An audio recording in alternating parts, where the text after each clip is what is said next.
Welcome, everyone. We're going to do a little bit differently this time. Nancy knows Saskia and Martijn personally, so she's going to introduce them and ask the first question, and then we'll just take it from there. We'll still do our breakout groups as we do, and then come back for some Q&A with our panelists at the end. So take it away, Nancy. All right. Well, if you've known someone for a long time, it's hard to introduce them. So Saskia and I, start with her and then turn to Martijn, have known each other, I think, for over 20 years, although that seems like a long time. She is both a researcher and a consultant in a very unique consulting company in the Netherlands, in Utrecht in the Netherlands. Oh, I need to keep admitting people, so pardon me if I keep doing that. But the company itself is quite a unique company in that it has functioned for well over 20 years with no managers.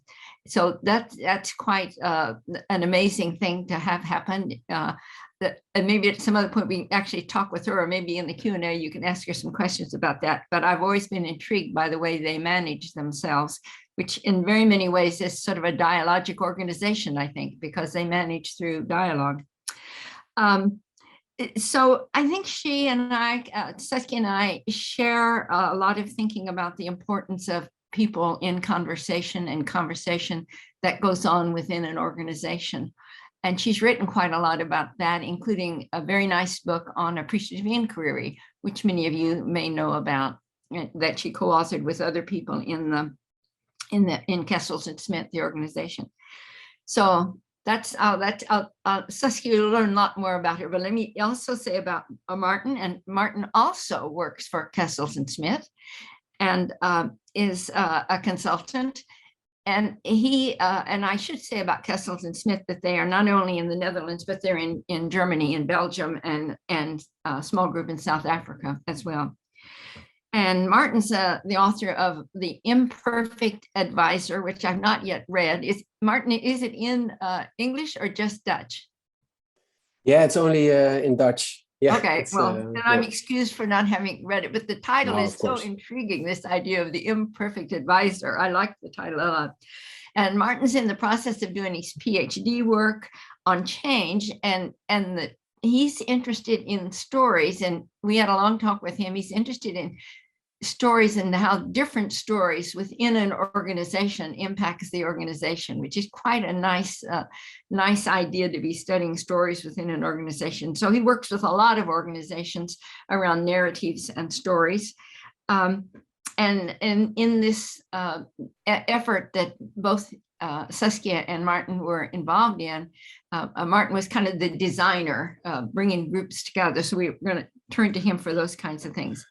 Together with Saskia, I must say, immediately. Yeah. All right, yeah. And the other nice thing about Martijn is that he has 3 young children, a boy that's 8, is that right, Martijn? And then and a daughter that's, if I remember, 5, and then a 10-month-old daughter. So he said he might leave a few minutes before the end of our broadcast so they can go kiss them all goodnight, which is a terribly important thing to do. But we're so glad you're here, Martijn. And I have such fond memories of when my children were that age. And it's such a precious and important part of life. I'm just so pleased that you have that experience now. You're in that experience. All right. Maybe that's enough of an introduction, and let me just start with Saskia and asking her, would you just give us an overview? I know you did 3 projects with the government around COVID, and if you'll just sort of outline that and sort of how it began, and just we'll go from there. Yeah, thank you, Nancy, and thanks for hosting us, Linda and Nancy, tonight to share a little bit about this project, which was quite a unique experience for us to develop and host. I'll try to explain it without going too much into the way the Dutch government is structured, because of course our country is different from the US or Canada or other countries, but there are also similarities. And what was going on in the Netherlands was, of course, with this whole COVID crisis, the government had to take all kinds of restrictive measures like lockdowns or like it was the case in other countries. And they had, within the government, they had one small group which dedicated themselves towards not the present time, but towards the future. It was called the Netherlands after the crisis. So how will we, well, what will need to be rebuilt after the crisis, and how can we pick up the thread once the crisis part of COVID is over? Because of course, probably we're going to have to learn to live with the virus, but the crisis will hopefully end. That was the thought. And one of the main ideas that this group had, which was, it was comprised of people from all kinds of different departments or ministries. So people from the Department of Economics, but also from social work, from health, from education. All of these different departments had placed people into this special group, which tried to focus on the Netherlands after the COVID crisis. And they asked, their idea was, can we, if we want to rebuild the country after the crisis, we will need all of the people in the country to rebuild it together. So let's involve citizens from the get-go. And what we did is we hosted, in the end, I think, dialogues with over 600 people, around 60 dialogues, all online, because it was still in the midst of the crisis last year. And where we invited people to talk about what was really crushed during COVID, what things, what was the pain, and what things did you lose during COVID that need to be rebuilt afterwards, but also what things came to bloom, maybe unexpectedly, but what things came about that you would like to keep once the crisis is over, in order to sort of, on the one hand, set an agenda on the side of the government to look at what do we need to do from the government perspective.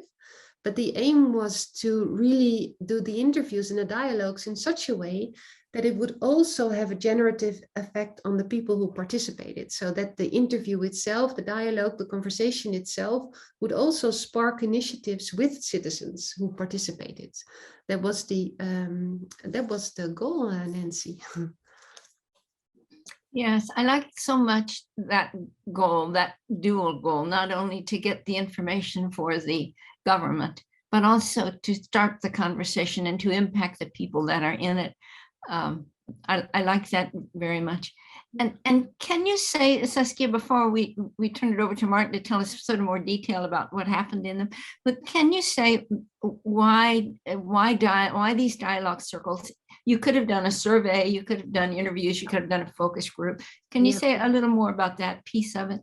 Yeah, so why dialogue instead of a simple survey, where maybe you could reach more people with a survey? Yes. I think because the ambition of the government was to, one of the ideas is during the crisis, there is not a lot of other choice. The government is pretty top down. And they feel when one of the moves we will need to make after the crisis, which by the way is now, we're in the midst of that move now, but they already felt that last year, we will need to change that dynamic.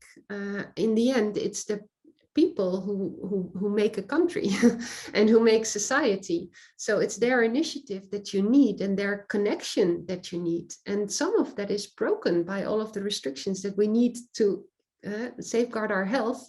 It does break some of the social structures. So how can we sort of rebuild those? Because that will be the engine, if you will, to rebuild what was broken after the crisis. And there's a very interesting book by Rebecca Solnit. I don't know if you have heard of it, but it's called A Paradise Built in Hell. And really, if you're interested in this topic, it's really worthwhile to read. What she did is she analyzed, I think, 4 or 5 major disasters and looked on the level of community. What does it do to communities when a disaster strikes?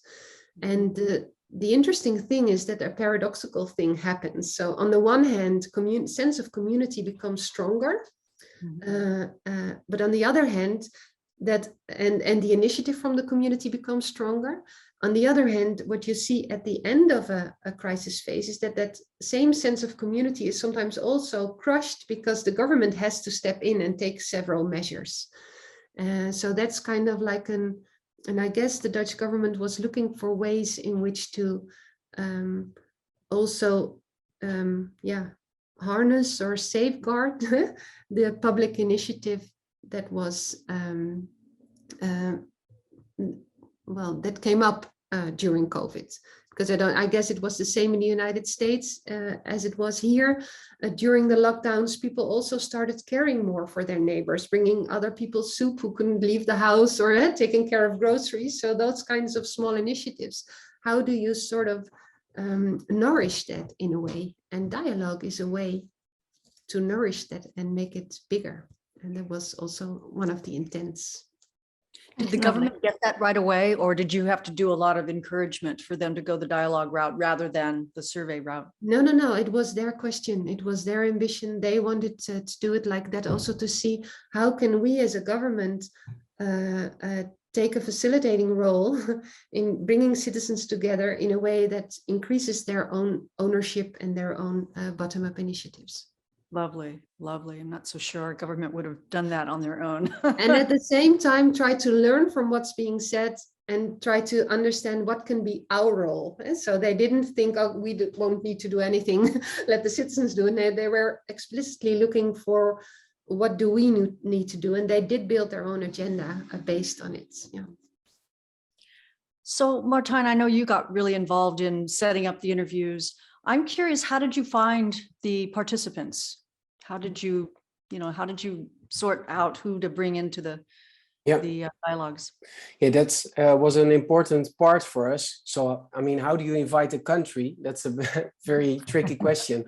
So, together with a communication agency, we developed a website, what'syouridea.com basically, but then in Dutch. And then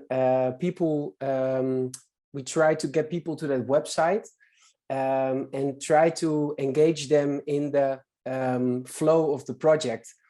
And one way to do that was to say that you were interested in participating in one of the dialogues.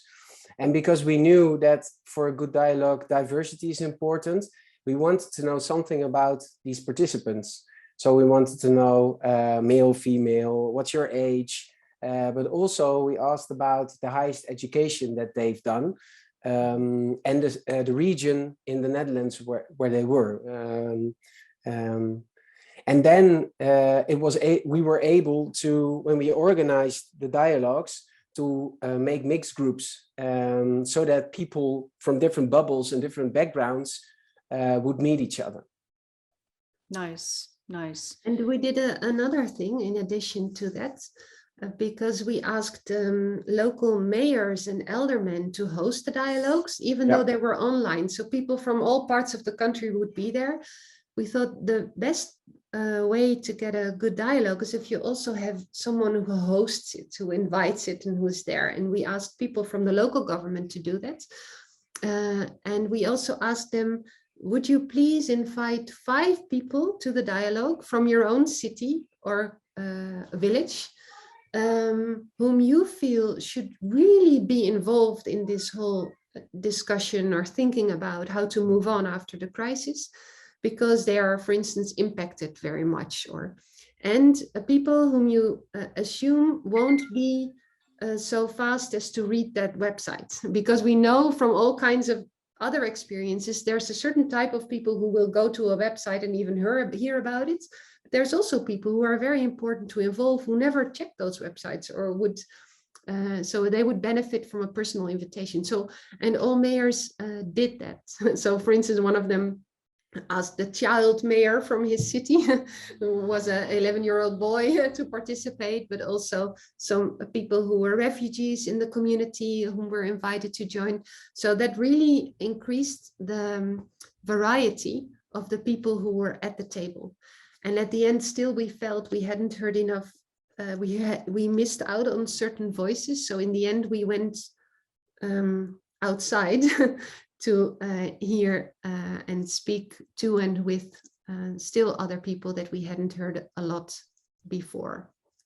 When you say the mayors would ask the questions, did you give them questions or did you have a moderator still with them on the call? They were just, you mean during the dialogues? Yeah, during the dialogues. Yeah. Well, we did two things. I mean, the participants that the mayor or alderman brought were just like any other participant. They were just part of the group. And sometimes it was very obvious. Then 5 people sat in a row, were from the same city. And then it became clear, okay, there's something going on here. But other than that, they were just regular participants. And the other part was that the mayor or alderman had a specific role in the dialogue, and that was sometimes very interesting because he or she started off, but also ended in the end. For instance, said, "Okay, this is what I take home with me. This is what reminds me how important it is to do this or that in my city." Then there could be some combination with the participants from the specific city with that mayor. So it was an interesting part of the dialogue. Yeah, so I think, Linda, the mayor was really the host, and there was a moderator from us there to moderate the whole dialogue through the different steps.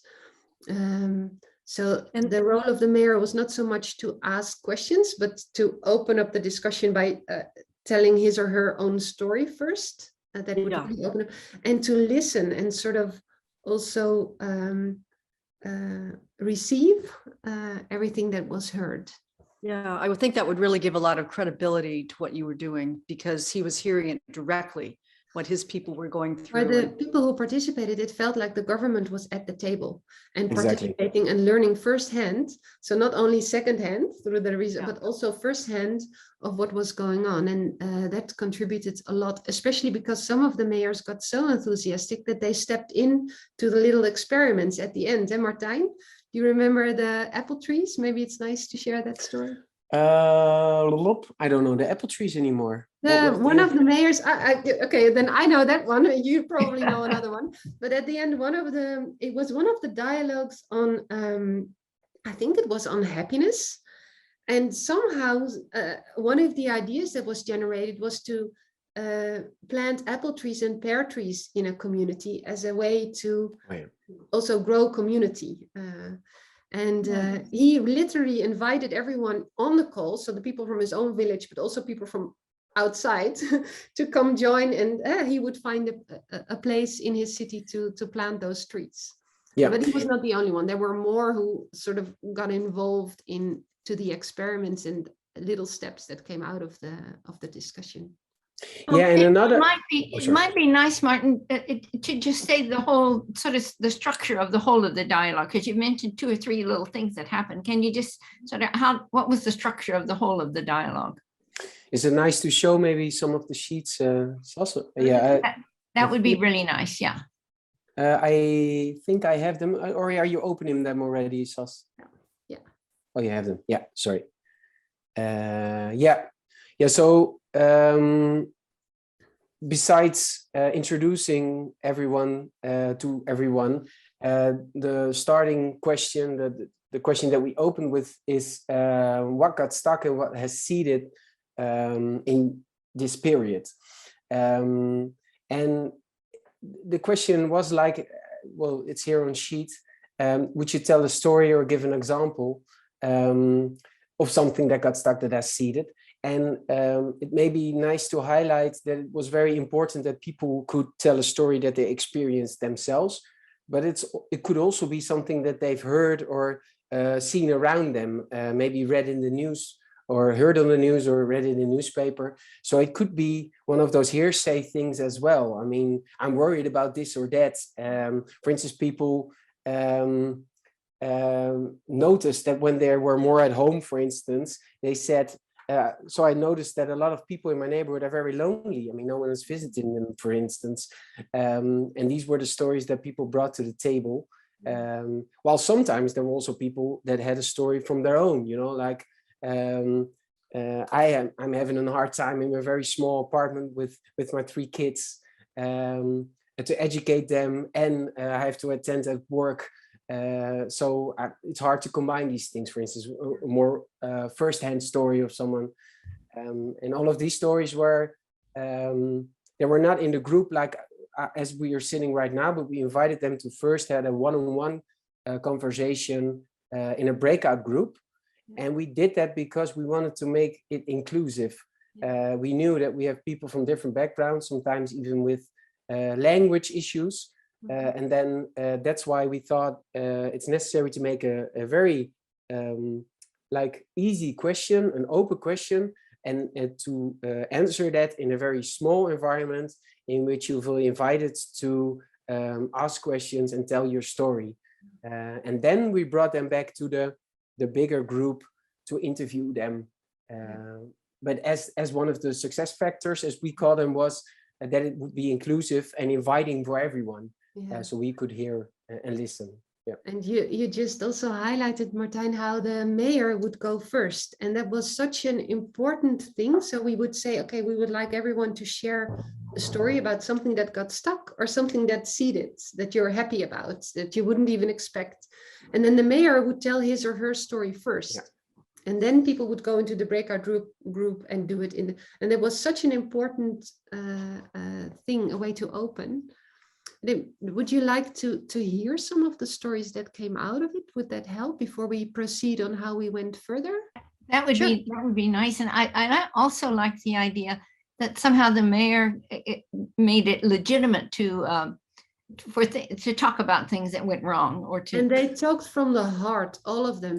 They really just opened it up for everyone to.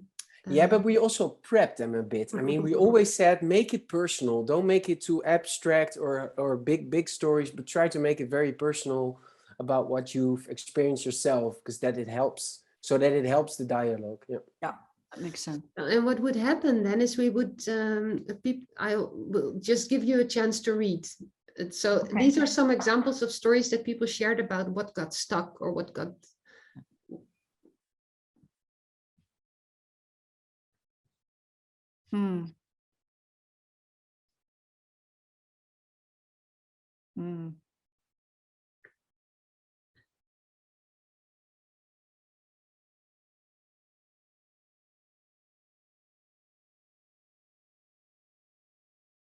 One question before we hear more stories. How many people per call would you have, per Zoom call? I'm just kind of curious. Between 10 to 15, Linda. Yeah. Okay. Very interesting.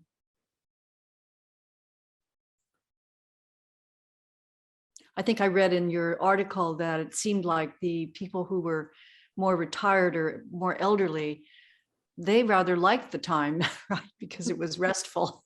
Yeah, it was not the same. It was not. Yes. But here's some examples of the seedling stories. Things that people were happy with.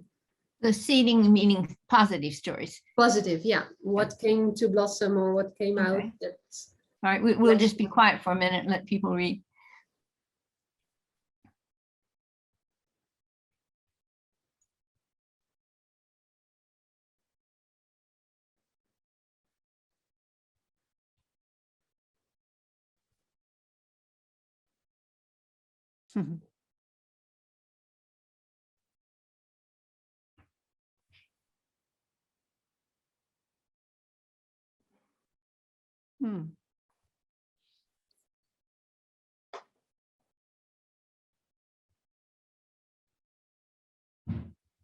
Yep. Those are lovely. Those are lovely stories. So what happened is that people would share those stories in the intimacy of a breakout room in a twosome. And then we would ask them, can you just give us the highlight of what you exchanged in the form of, if you had to write a headline for a paper, for a newspaper, what would that captures your experience? What would that headline sound like? And that was pretty impressive, right, Martijn, with the thing. So they would come into the big group, not having to share all of their story, but just the headline. And Yeah, and these head, I mean, of course, in every language you have to find a way to get the right stories. But I mean, even with seedling and stuck, it's maybe the question, would that work in English, or would you rather use another word? But the newspaper titles as a way of presenting your story was very productive. I mean, if you saw, I mean, in the end we had like 600 of them, but you could, via those titles, you could basically see where people were talking about, what were the main themes and discussion points. And what struck me was that people would really take the essence out of the stories with those headlines. So it would be, for instance, a country of winners and losers, or people rediscovering the beauty of nature, or slowing down is not so bad. Or they would be like this very, so we would ask them to exchange them in the big group of 10 to 15. And then the next step would be that we would ask them to think about the future after COVID, after the crisis, I should say. And we would ask them, I'll show that too. We would ask them, what is your, after you have heard all of this, what is your wish or what is your dream for our future after the crisis? And what struck me, what I will never forget, is that somehow people not only use their own experience as a sort of extrapolated from that, but they also reacted to the responses and the stories of the other people. So for instance, the blog you're referring to, Linda, there we share the story of an older gentleman who was in a breakout room with a younger student. And in the breakout room, he heard for the first time, it really got to him that young people sometimes had it very difficult during COVID. They would feel locked in. And he, on the other hand, found it a very relaxing time. But in his, he was so touched by what he heard from this young person that in his dream, he responded to that. And that happened quite often in Martijn, that people would not only respond to their own experience, but also to what they heard from others. Do you want to take us through how we did that, Martijn? Yeah, because you haven't shown us the pictures, I think. No. Yeah, I think that would be nice. So what we did is we had different themes on which people could answer this question, and we will talk about that later.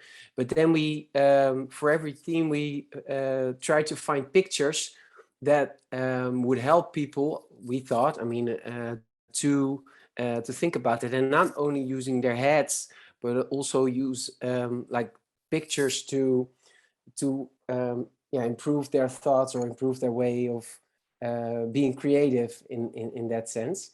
And it's very interesting that, I mean, in every one of these dialogues, people use different pictures, and also in every dialogue, we saw that there were different pictures used. So it's, I mean, yeah, and for instance, picture 11, I can remember a lot of stories on picture 11, for instance, and so it was also a way of connecting why, oh, I chose the same picture, but I have a different story with that. So that's the way of how it worked. And one of the encounters that Saskia told us about, I think that happened a lot. I mean, I remember, for instance, someone who was really into conspiracy theories.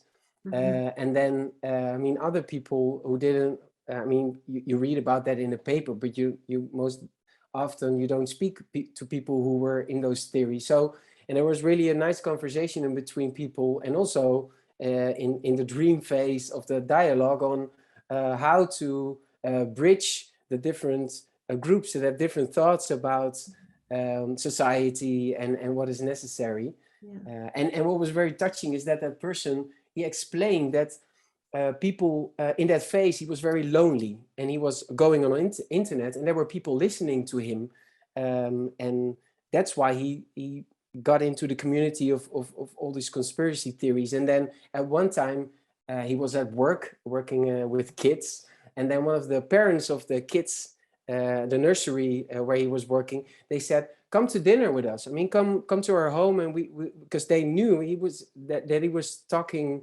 strange things, they thought, and they invited him for dinner.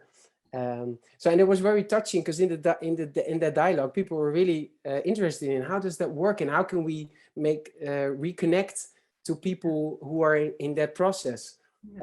Yeah, so that's very touching. Yeah, and so what we did is ask people to share the stories, share the headline, and then say, if you hear all these headlines and hear how COVID has impacted people, what do you dream about when it comes to the phase after COVID? And they would pick one of those pictures and share a story, a dream based on that picture. And then our final question would be, if that's your dream, is there already something we can do today? And what's important to, that was sort of the frame of all conversations.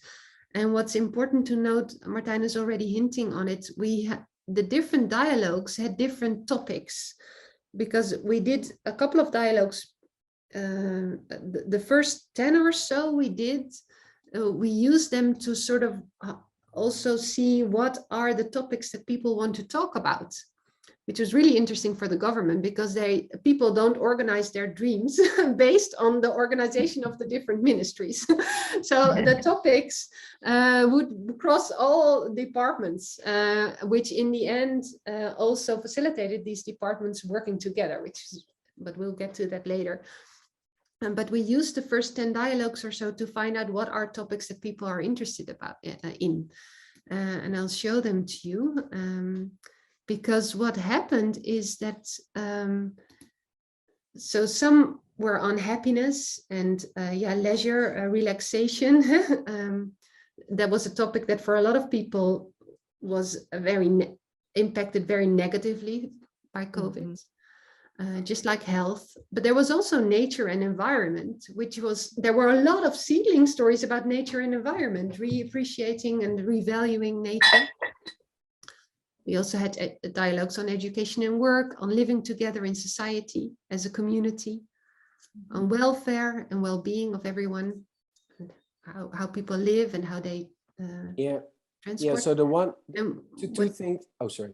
And what would happen is, for instance, if you were in the nature dialogues, a lot of those would very often end in all kinds of practical ideas and people going hiking and whatever.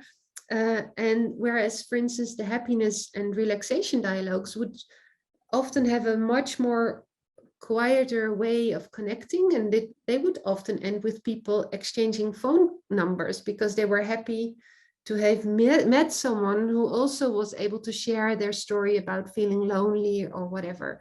There was really, well, those are maybe the extremes. So what happened in that last phase, when we started to talk about experiments or things you could already do right now, for the different topics, it would be really different, also with a different type of energy. Martijn.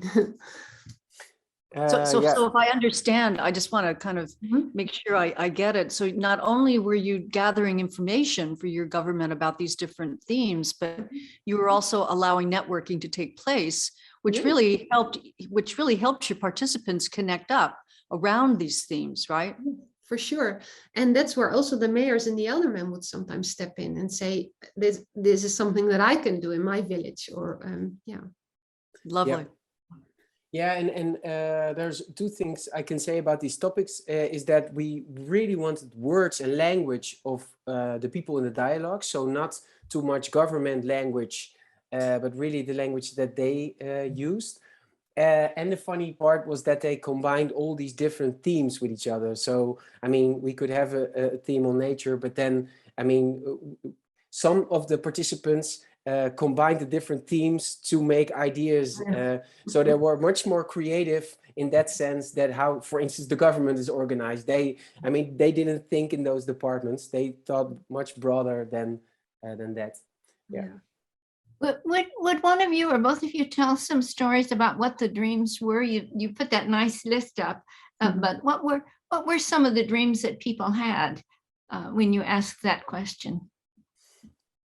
Well, for instance, a lot of times I remember a lot of people speaking of marking the moment that the Netherlands will go open again, and really stand still sometimes even with artists or cultural, in a cultural way, to really memorize what happened and the impact of that. Basically what we discussed in the dialogues, that we would do that in the Netherlands on different places, and then reflect on that. I mean, to really make a community mark or community action with that. And that could be, I mean, the ideas were, there were a lot of ideas on that. For instance, dinners, organizing dinners in small towns and villages, but it could also be a big festival or something like this. Yeah, and other dreams would be, for instance, to keep the high spirit of community, especially in the first phase of the crisis. There was a really big sense of community, and sometimes people said, yeah, we really should hold on to that.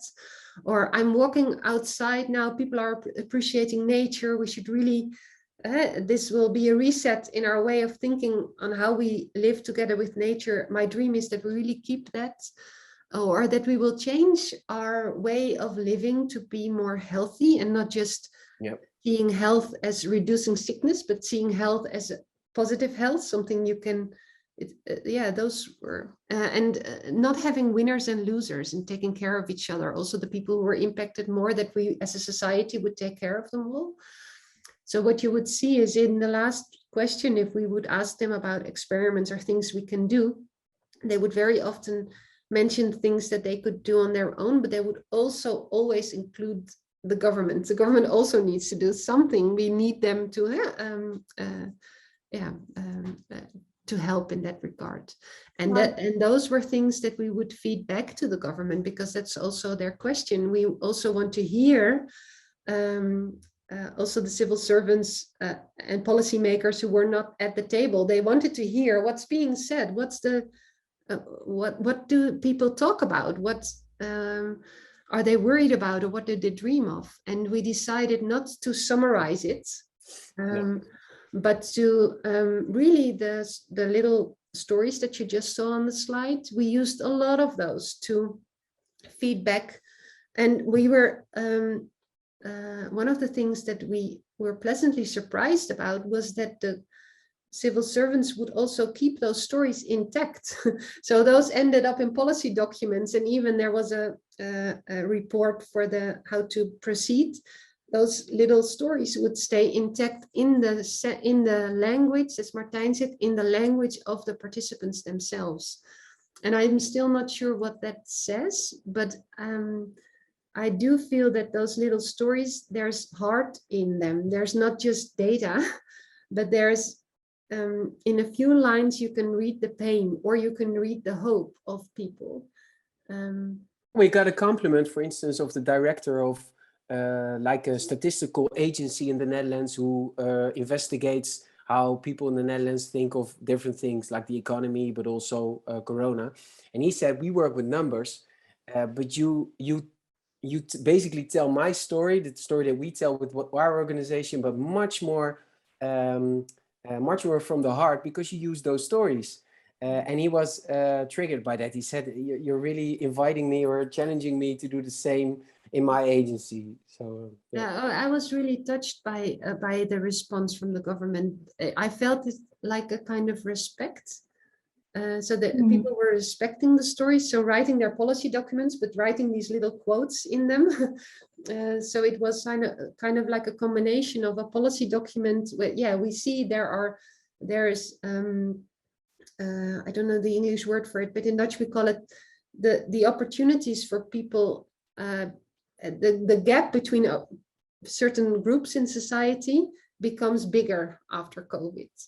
And that was one of the worries. And they would describe that, and also put numbers in it, and include some of the stories to illustrate it. And I felt it I felt it as a way of respecting the stories of the people. It's a way of making, also letting people see that you're really listening. It sounds like you've done just a wonderful job of creating two-way communication between people's experience and what the government can do. I'm kind of curious, can you give us an example of maybe one or two things that the government did differently after your work was completed? Yeah.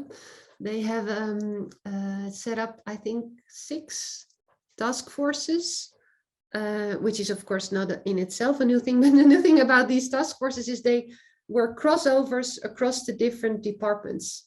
So for instance, there was a task force youth, and I think there were 5 or 6 government departments, national government departments, and mayors. So also local government was also involved. And those crossovers are kind of rare, because usually it's, and there were, I think there were 5 or 6 of them after this whole project was over.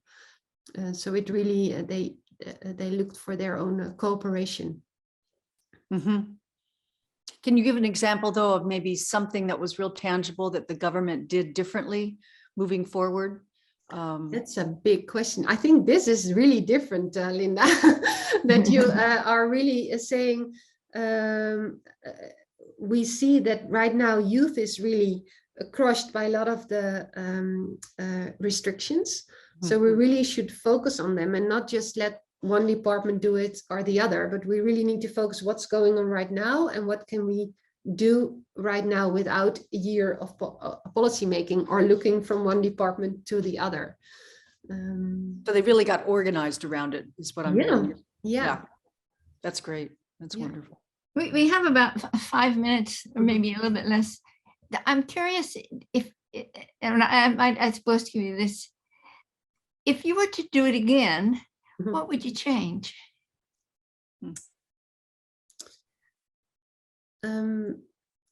Maybe, what would we change? I think I think at the end we really went to a certain local settings to organize dialogues. Yeah. For instance, we went to an Arab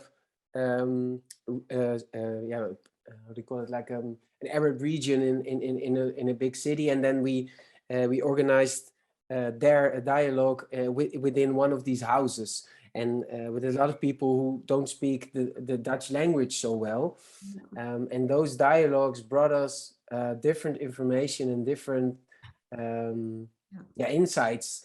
And we wanted to do that earlier, but there was also the restrictions and the COVID. But I think that would be something that maybe we would step up a little earlier and say, okay, we really want this because we're afraid that we don't get the whole picture. We don't have all people in the dialogues now. Yeah, I completely agree, Martijn. So putting even more effort. Increase your diversity more. Yeah, and take an effort to go to the groups that are not heard as easily, but who are very much impacted by the crisis. Yeah. Also, I mean, I mean, one story then, but then in the end we had, for instance, I had a dialogue with a lot of children that was really insightful for me, because they could tell firsthand how it was to sit at home and do your homework while you're 10 or 11 or maybe 13 or something. So that was, I mean, I think that's a different story than students. Students from 21 or 22 or something. I mean, there's young children. And another one was people with disabilities. We didn't have them as much in the dialogues as we wanted. And I mean, the restriction had so much impact on their lives. I mean, some of these people didn't leave their house for a year. I mean, that's a whole other story. So step into that a little bit more, maybe. Yeah. So Nancy, it sounds like we're about ready to go into small groups. So we were thinking at the outset that maybe it would be interesting when we put you in small groups, that this could be an opportunity for any of us to talk about our own experience with COVID. We've all had experience of COVID, God knows. So it might be interesting to not only talk about what Martijn and Saskia experienced with their studies and their dialogues, but maybe we can also share a little bit about our own stories. Is there any particular question you would suggest? No, maybe that you can even use the questions that we used in the dialogues. What came to life, even if you didn't expect it, that you would like to keep, and what was crushed that you want to repair or rebuild. And the question that I would like to add maybe is, if you were to connect people in dialogue on on how do we go from here? How do we rebuild or restore or regroup? Whom would you like to invite for such a dialogue, for such a generative dialogue? Because a lot of the time people left our table, our virtual table, with exactly that idea. I'm going to have this conversation with my niece or with my neighbor or with my, and so maybe that would be an interesting question for you as well, but feel free to. Lovely. So Nancy- I'll put you in groups.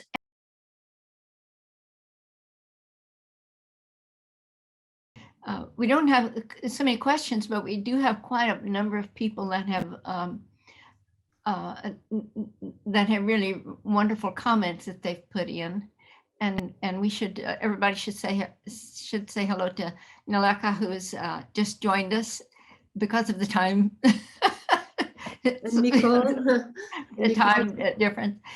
Feel free to unmute so that you can speak when you're ready. But maybe we'll start with Jean, who put in a comment, and then also a question at the end.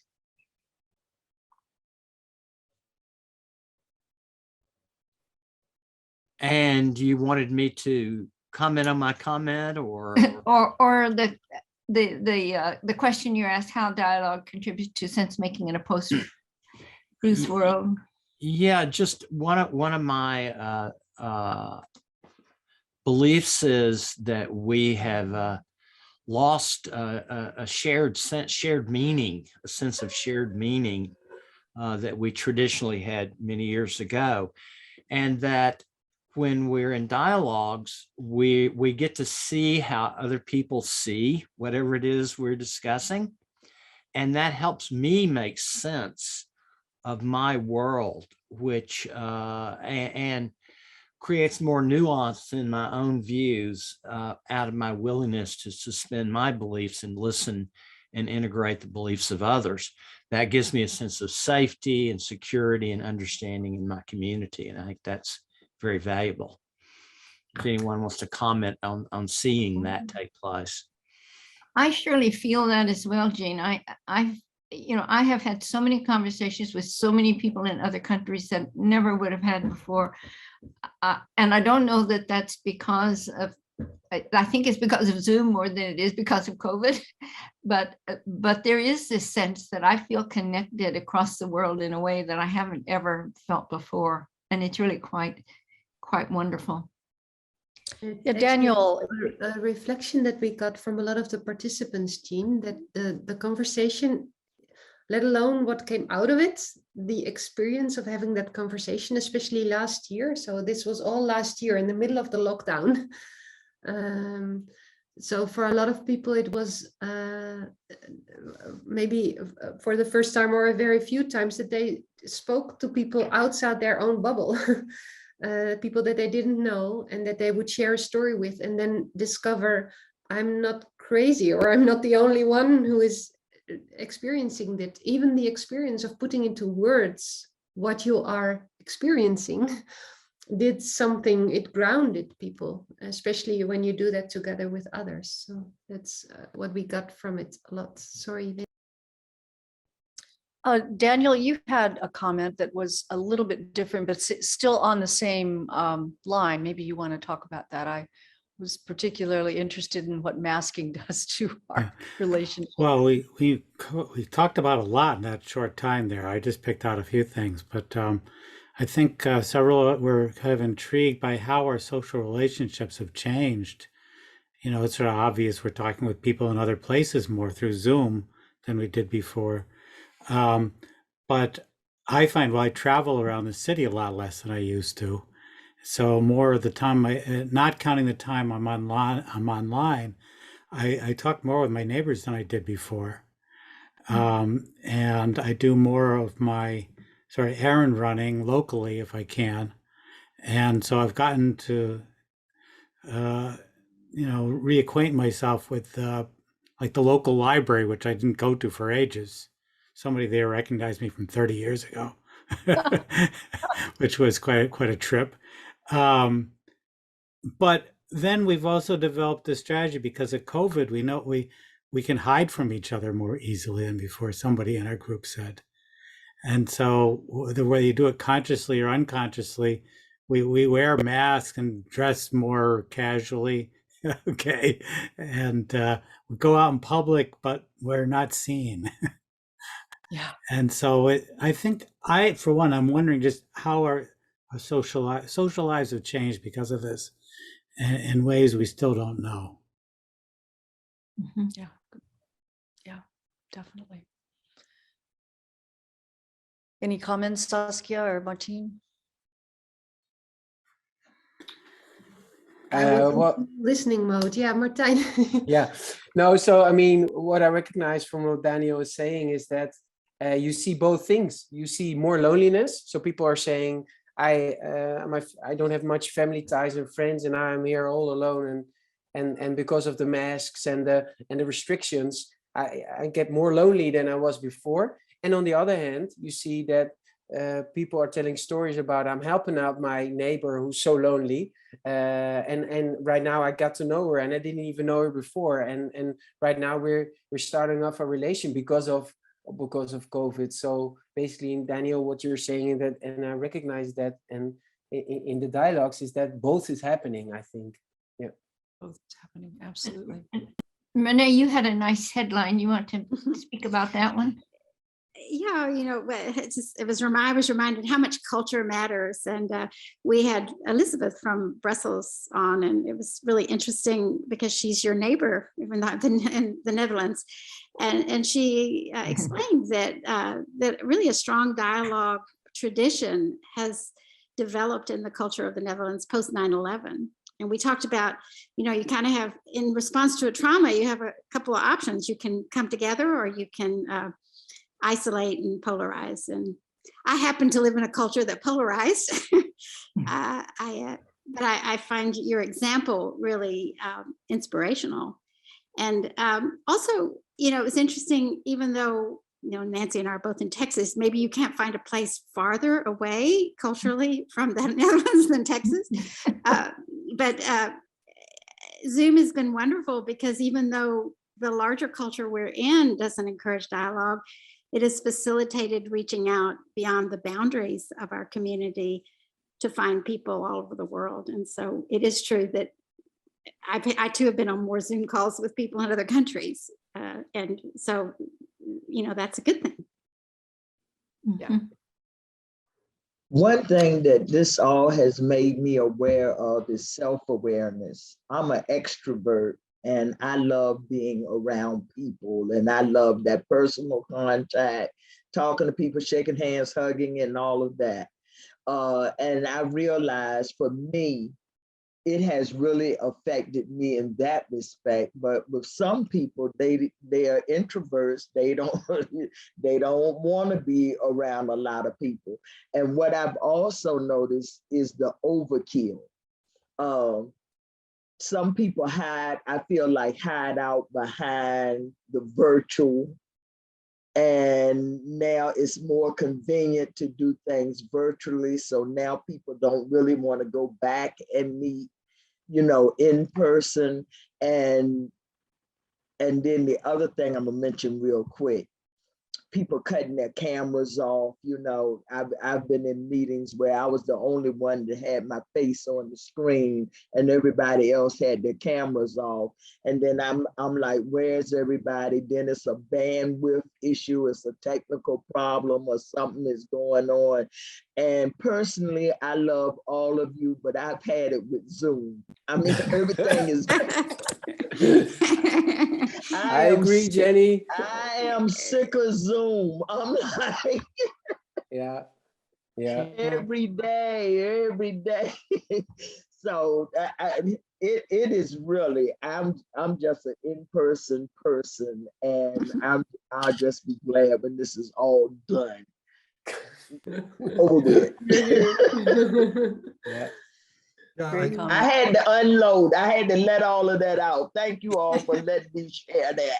Yeah, well, thank you for taking the opportunity to share. And maybe that's one of the reflection that's on my mind now when I read and hear Renee, but I also read Marie Eve's comment on the culture in the Netherlands.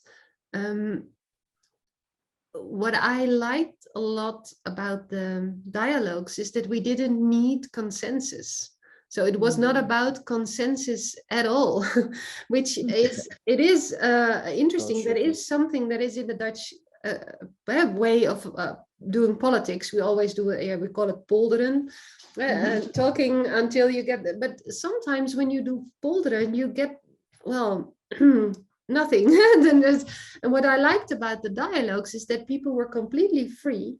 You come in with and maybe sometimes it's just unloading, Jenny, and that's fine, as long as you put yourself out there, and then others can put their stories there. And then once an interaction between those stories happens, people will leave a little bit changed in their ideas, but maybe also a little bit affirmed in their ideas, but no one leaves untouched.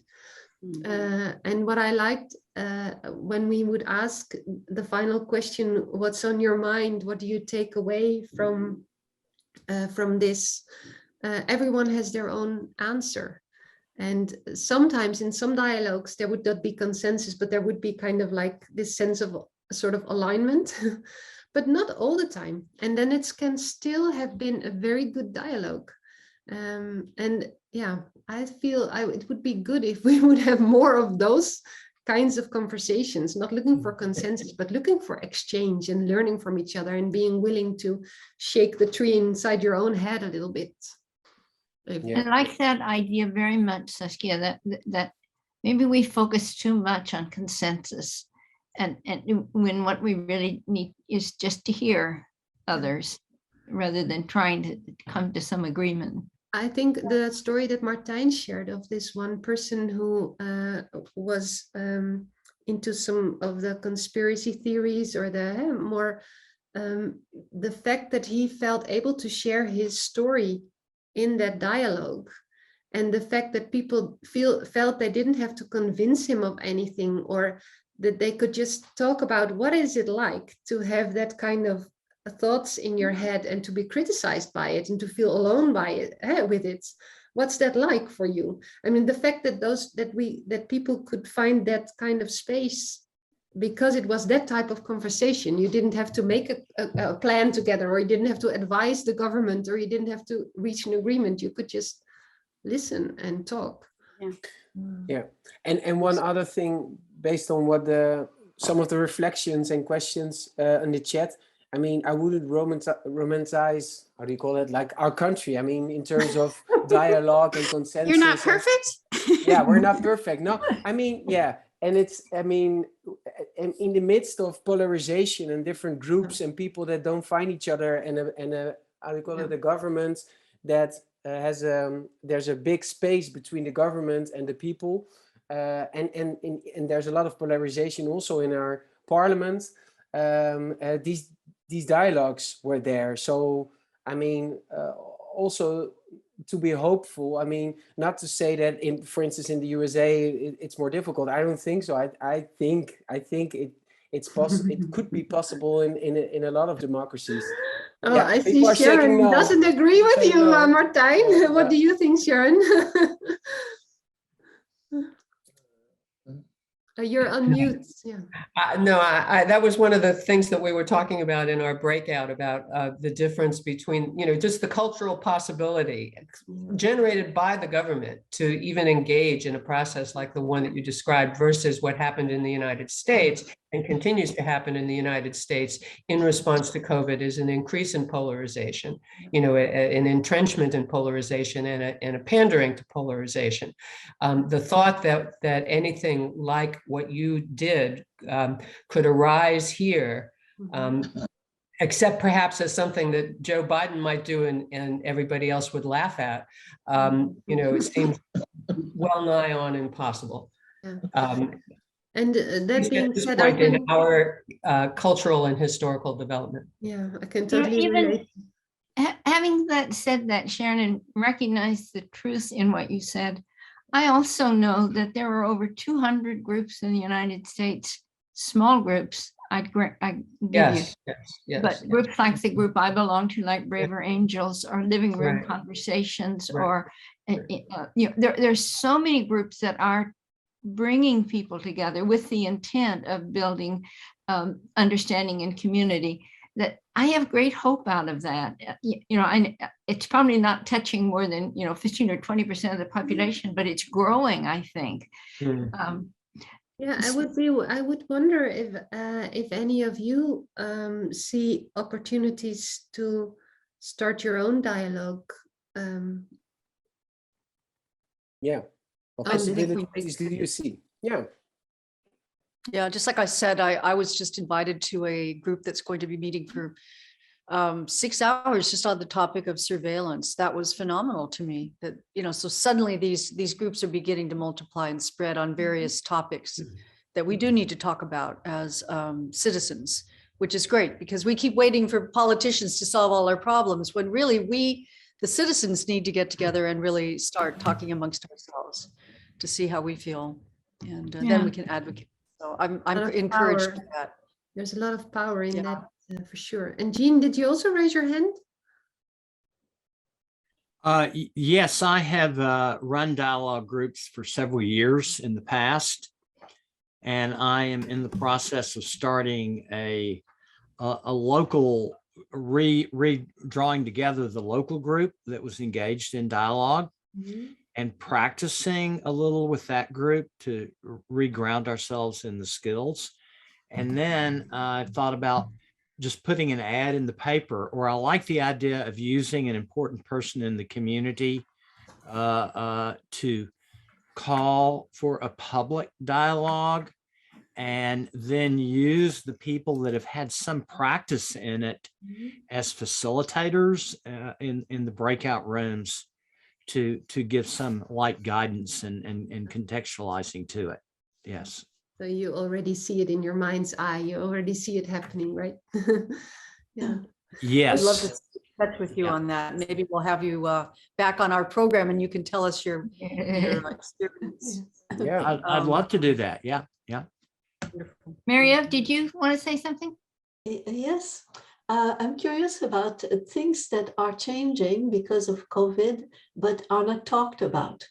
And I will tell you one thing that is happening in the Quebec province where I live.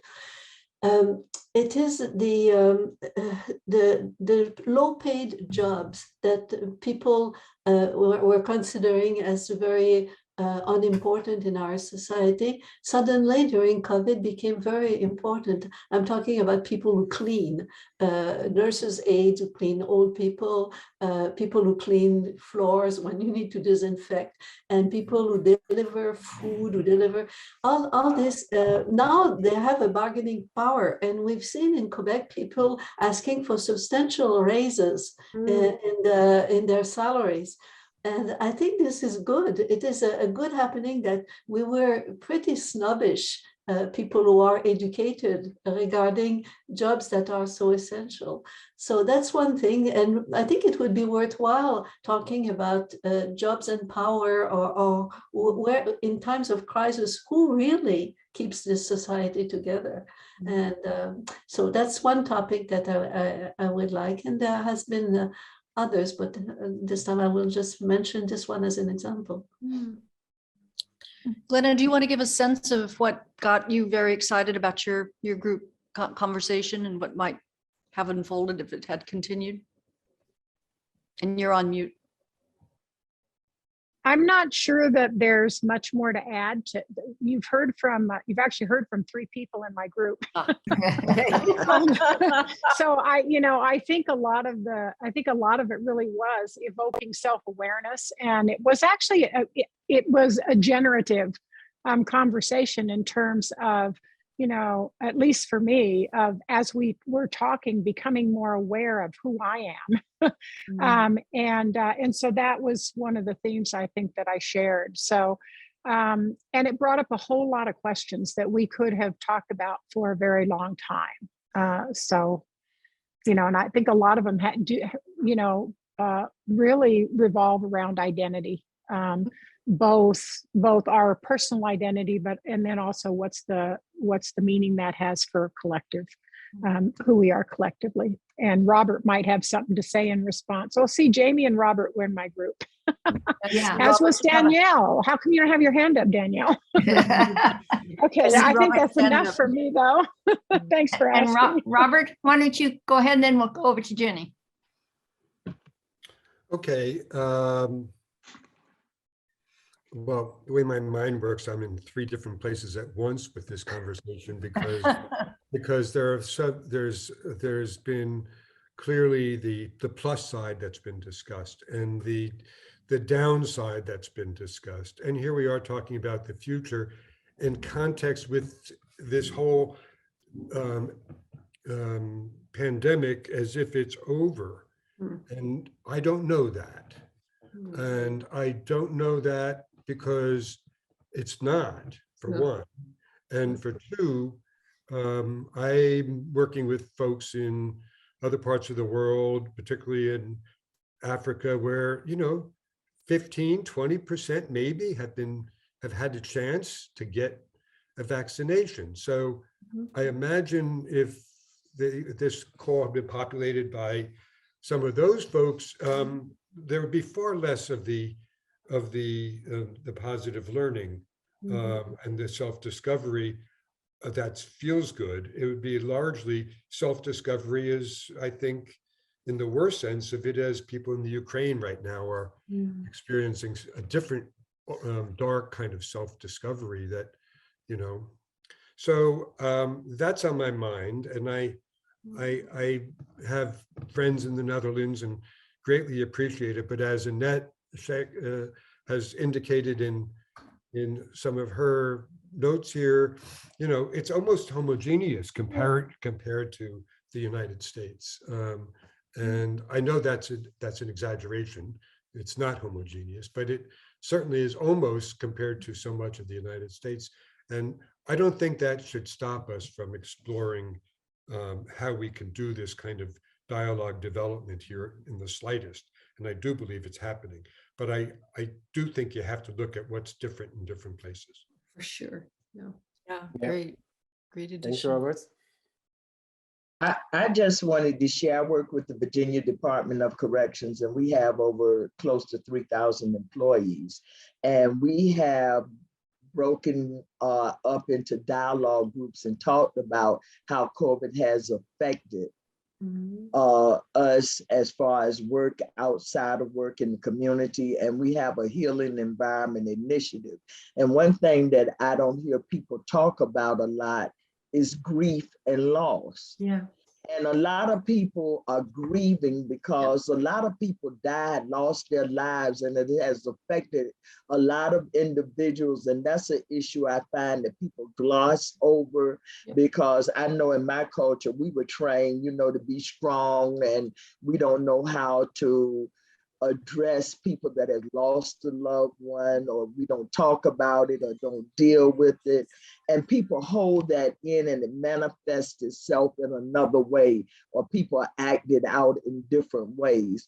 And so one of the things that we are going to be addressing under self-care in our department is that issue of grief and loss. How do you deal with that? How do you talk about it? What are you comfortable with? And letting people just get that stuff out. That's so true, Jenny. And what we haven't talked about is we had these conversations with citizens, and a lot of people were grateful for that. We also asked not only what do you want to keep, but also what did you lose, and what was your pain story, just to allow it to be there. So sometimes some people would share stories about things they lost during COVID for the first time in this dialogue with strangers, but that allowed them later on to talk about it more freely with others, because then it has been voiced. I think that's so important to make space for that. And the second thing is, next to the dialogues with citizens, we also had dialogues with civic society organizations and with scientists, also in the same in the same vein. So also not to advise the government, but also to just see what would spark with them. And especially the scientists were very clear. You will need to create as a society a period of mourning, grieving, remembrance in order to be able to get over it. And like Martijn said, probably artists will be very important in that. So, and I don't know what it's like in your country, but in our country, the artists have suffered financially. There was very difficult to keep their head above water. So that's... And they were very, very negatively addressed in the public media. They were like, we need nurses and we need doctors now, but we don't need those people making art, which was really painful, because in the dialogues we noticed that people were really looking for meaning, and the scientists told us you have to do something with grief and loss and remembrance, and you probably need culture and artists for that. So it was, I mean, it was these were those strings that we could find through these different dialogues that were very interesting. But it might even be that this is a good time in our Western countries, at least, because I completely agree with you, Robert. It's a totally different story in different parts of the world. To really address that and not just say, oh, hi, we've opened up again, let's go. There is stuff to be addressed yet, and it's far from over. Not to sound, but I think we're going to need each other, and also our ability to talk about those darker sides in how it affects us. And if there's anything that I took away from these dialogues, is that it's nothing to be afraid of, because it can be just as generative, or even maybe more generative, to talk about those darker things. I think we need it, and good things can grow from it.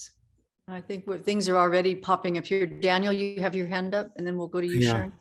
Yeah. And then probably when we hear from Daniel and then Sharon, then we probably need to start our closing. Although I hate to stop this, it's such a wonderful dialogue. But Daniel, please go ahead. Some of the recent comments remind me that I think we need to look at how COVID has affected particular job sectors, particular types of jobs. So Marie have mentioned food service, and that's an area, at least from my perspective, I got so used to not going to restaurants. I think I and many people I know we're paying a lot more attention to preparing our own food than we did before. So I think a lot of people are cooking for themselves more at home and getting more elaborate with their dinner plans and so on. On the other hand, a lot of restaurants have gone out of business, including our favorite one around the corner. And people are depending a lot more on stuff like Grubhub and DoorDash, a lot more drive-through, which I never liked. And I think that's really going to affect our lives a lot. And a lot of people in food service have quit. They're part of the big resignation for the reason Marie have mentioned. They're not paid enough. And, you know, a lot of people have found that they found ways to live more cheaply during COVID. And so maybe they don't need that second or third job in the family. Yeah. So there's just a lot going on, and it affects, you know, artists one way, food service people another, you know, teachers another, and so on and so forth. It sounds, Daniel, like today is still a good time to talk about what has COVID brought us, but also what have we lost, and how do we want to go from here, to be aware of that and somehow make choices, because otherwise it's just happening to us. At least that's how I feel. So it's we did those dialogues last year, but today would be just as timely, I think. Exactly. Now, I see Martijn as well. Yeah, exactly. Yeah. Sharon, why don't you go ahead and finish us off? Okay, I'm going to finish us off with a process question. And that is, within the course of your dialogues, did you have any space in there for people to just talk, you know, free form without a response to a question? Or were you essentially having them just, you know, you asked the question, each person in turn told their story, then you asked the next one, you know, how did that work? Yeah, we were basically balancing out what you just said. So to get every voice in the room, we needed to be very, I mean, at first be a little dominant in making sure that everyone it's got its voice in the room. But then in a lot of dialogues, it was like today, you know, like people were just starting talking and not waiting for someone to give them the word. And then that would be something that we train to facilitators, or we said to them, it's a good thing, let them talk. I mean, if there's a good conversation, let that flow. And then maybe some people will talk less, but that's okay. If it's a good conversation, then let that go, let that happen. Especially when people were talking about their dreams, or when they were bouncing off ideas, there's something happens that takes, the conversation takes a life of its own. Exactly. But in the beginning of the conversation, and the one thing that Nancy asked us, what would you do differently? But the one thing we would do exactly the same is start with this personal experience from the host, and then invite people into a breakout just with the two of them, and share their stories, and then come back. And then that has been such a game changer for people. When you then walk into the room, you sit there differently.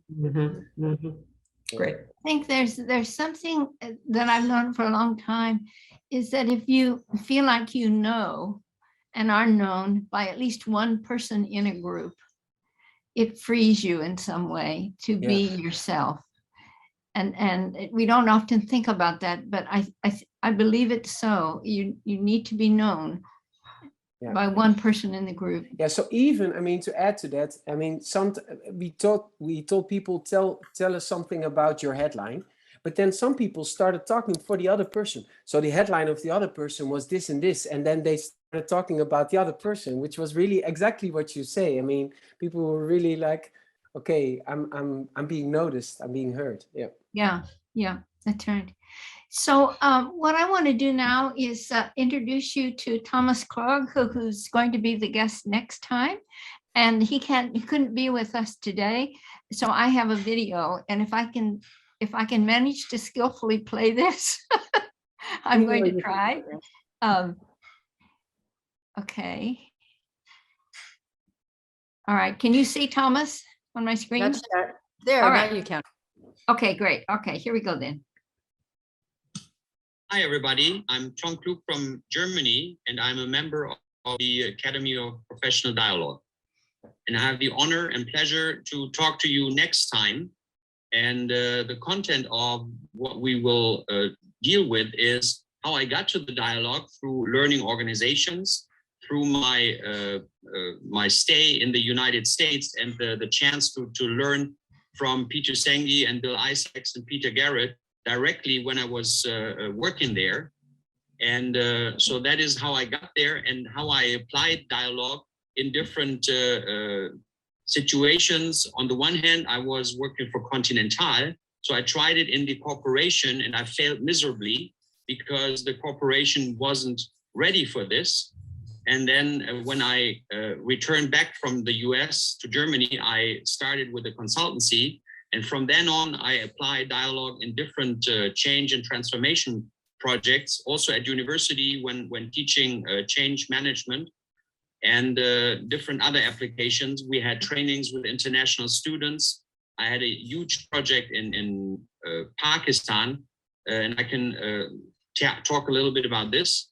But I don't only want to talk about dialogue, what I applied so far, but I also have a vision for developing societies, and I call that regional ecosystems. Basically, this is about one of the things that David Bohm also was concerned about, the fragmentation. What I see is that currently in our regions, in our communities, we have a lot of fragmentation going on, and we can think about how can we overcome that fragmentation by becoming aware that we are an ecosystem that is not fragmented at all, but we need dialogue in order to overcome.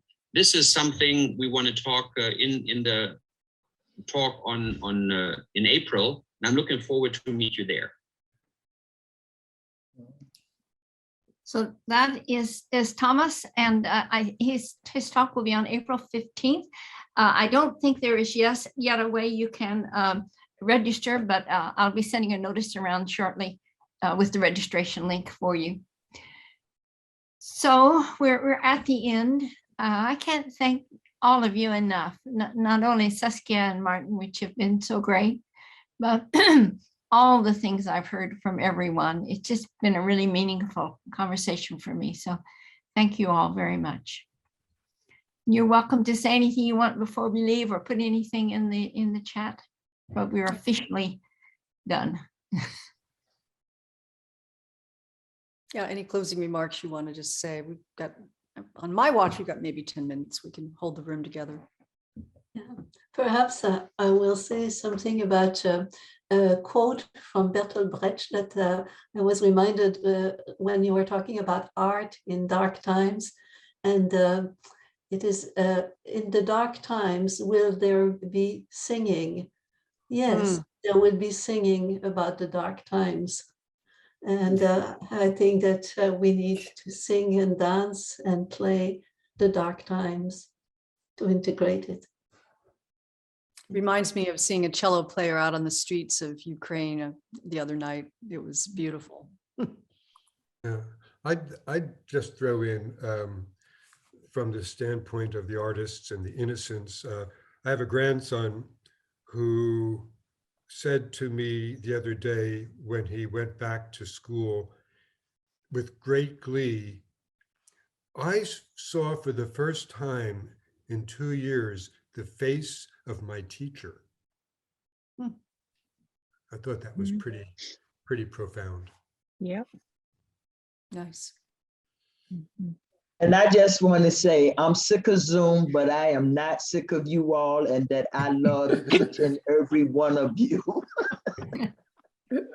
Oh, thank you, Jenny. This is getting to be a nice community, I must say. I want to thank Saskia and Martijn for their work and for sharing it. Well, it's nice to talk to you about it. Yeah. And are you off on any new dialogic projects coming up? Yes, for sure. On equal opportunities and on overcoming polarization, there's a lot, still happening. And if there's one takeaway that the people from the dialogues said, but that the government also took to heart, is we need to do it together. We're in this together. Government and citizens all are needed to build in those dialogues across different levels, government, private. Those are the most interesting places and the most valuable ones. So yeah, I hope there will be more, and also in your countries. So sweet. I was just about to ask you and Martijn, Saskia, if you had to say a headline, what would that headline be? And then as I'm thinking that, literally seconds then, you said, we need to do this together. That would be the headline, Annette. We're in it together and we need each other. Yeah. And it's so very easy to forget that, isn't it? That we're in it together. We so are influenced by this polarization that is real, but we forget that we're all in it together. Even the other side, we're in it with them. That's also just a bunch of humans. Also, the government's just a bunch of humans who respond to stories the same way as citizens do. Yeah. Yeah, probably mine would be also basically based on what we talked about the different countries. My headline would be, I can start a dialogue, I think. Yeah. Yeah. That would be even a nice way to start it. Yeah. Yeah, I can start a dialogue. Yeah. I think. I'm so sorry I was late to pop in. So, but I will look up the stories from Saskia and Martijn. I think it's on Kessels and Smith's website. Maybe I can find more of it. Yeah, or we'll tell you about it, Nelleke. Okay, thank you very much. Nice to see you all again. Have a nice evening, everyone, and thank you for being here. Thank you so much. Thank you. Bye. Yeah.